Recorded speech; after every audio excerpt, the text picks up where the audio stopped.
Negli anni d'oro della storia di Farul, il pacifico governo di Re Bronner portò prosperità a tutto il regno, ma man mano che il regno di Sua Maestà si appropinquava alla fine, gli eventi prendevano una piega oscura. Sono queste le prime parole con cui si apre il filmato introduttivo di For the King 2, atteso seguito del riuscito primo capitolo di Ironhawk Games, che fu per me una piacevolissima scoperta all'interno del panorama GDR Board Games. Sì, perché questo gioco, seppur in apparenza semplicistico e dalla grafica piuttosto elementare, racchiude in sé una pluralità di generi con tutte le raffinatezze tecniche che ne fanno una piccola grande perla all'interno del panorama di riferimento. Per chi non conoscesse il titolo, sappiate che si tratta, in parole povere, di un Dungeons & Dragons alla buona, vale a dire un gioco di ruolo fantasy che non si prende troppo sul serio, ma che riesce nel suo piccolo a offrire quell'esperienza ruolistica genuina e divertente, adattandola sapientemente alle dinamiche classiche dei giochi da tavolo a turno. Le differenze con il primo capitolo, di cui trovate una mini recensione qui in alto a destra, non saranno tantissime, ma vanno, senza ombra di dubbio, a sviluppare una formula già vincente, aggiungendo qua e là alcune kick che valgono da sole il prezzo del biglietto di questa nuova avventura nel mitico mondo di Farul.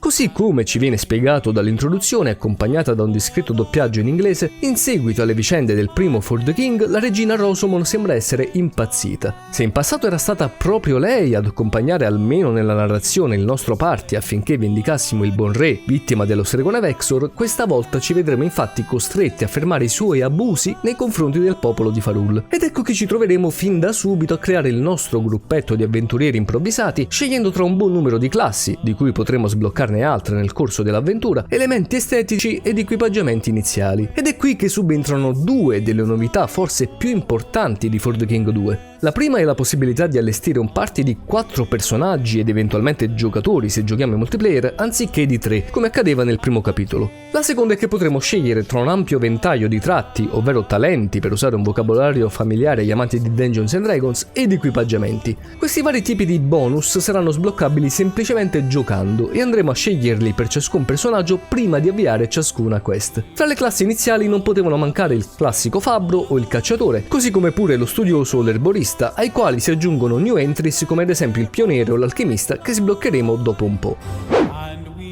Un'altra aggiunta davvero degna di nota è la presenza di una griglia di combattimento 2x4 sulla quale i personaggi potranno spostarsi a seconda delle tattiche che decideremo di utilizzare. Potremo infatti piazzare un difensore dotato di scudo su una casella frontale per proteggere le retrovie dagli attacchi in mischia, oppure posizionarci vicino ad altri alleati per venire coinvolti da abilità di buff oppure di gruppo, o ancora spostarci da una casella dotata di un effetto di stato alterato verso un'altra per non subirne malus e così via. Inoltre l'implementazione della suddetta griglia permette una maggiore varietà nell'efficacia dei vari armamenti e delle relative abilità che potranno questa volta bersagliare specifici gruppi di caselle. E dal momento che anche i nostri avversari potranno fare altrettanto, va da sé che ci troveremo molto spesso dinanzi a situazioni interessanti e dotate di una maggiore profondità dal punto di vista strategico.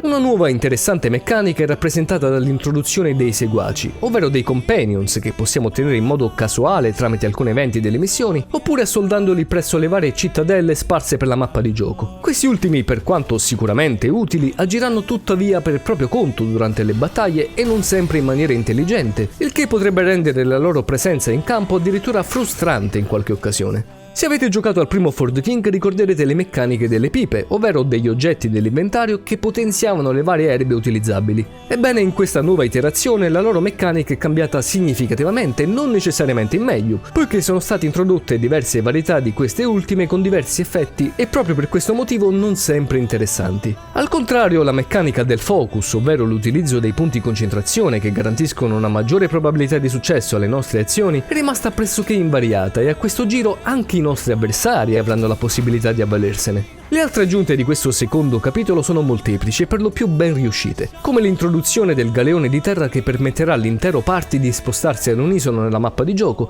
anziché singolarmente. Ma per tutto il resto sarà a voi scoprire altre chicche e farmi magari sapere qui sotto nei commenti cosa ne pensate. Nel complesso, il lato tecnico del gioco non differisce troppo da quello del predecessore, e proprio come quest'ultimo, For the King 2 non punta a una grafica straordinaria. I nuovi modelli dei personaggi e del mondo di gioco hanno mantenuto la consueta semplicità che contraddistingue il titolo, arricchito anche stavolta da musiche piacevoli e rilassanti che rendono ogni nostra avventura davvero magica, specie se giocata con altri 3 amici. Sia chiaro, il gioco non è esente da diverse problematiche, bug ed eventuali rallentamenti. Anche nel multiplayer possono verificarsi diversi errori che potrebbero smorzare l'esperienza di gioco, ma c'è da dire che gli sviluppatori si sono dati da fare sin dal momento del lancio per ovviare ai vari problemi e continuano a rilasciare tuttora diverse patch per sistemare il tutto. Nel suo complesso, For the King 2 riesce senza ombra di dubbio a intrattenere al pari del suo predecessore, se non di più. Se siete amanti dei giochi da tavolo e delle meccaniche RPG a turni, non abbiate dubbi. Il secondo capitolo di questa perla fantasy firmata Ironhawk Games merita sicuramente la vostra attenzione. La cura nella narrazione, seppur semplice, insieme alle innovazioni rispetto al capitolo precedente, rendono ogni partita un'esperienza nuova e imprevedibile. Con il suo mix di umorismo, goliardia e con le sue meccaniche rinnovate, For the King 2 è pronto a regalarvi tante ore di sano divertimento durante il vostro girovagare nelle magiche terre di Farul. E voi? Siete pronti ad addentrarvi in questo spettacolare indie o magari ci state già giocando? In ogni caso, se questa mia recensione vi è piaciuta, non dimenticate di lasciare mi piace ed iscrivervi al canale attivando la campanella per non perdervi altri miei video. Seguitemi inoltre, se vi va, sui vari social che trovate qui al lato e sotto in descrizione, sul mio canale Telegram e su quello di Videogiochi News, nel quale troverete tante vantaggiose offerte sul mondo gaming. Anche per questa volta è tutto, il vostro The Prince vi saluta mandandovi come di consueto un magico abbraccio e ricordate, giocate ed esplorate Farul con passione. Alla prossima e ciao a tutti!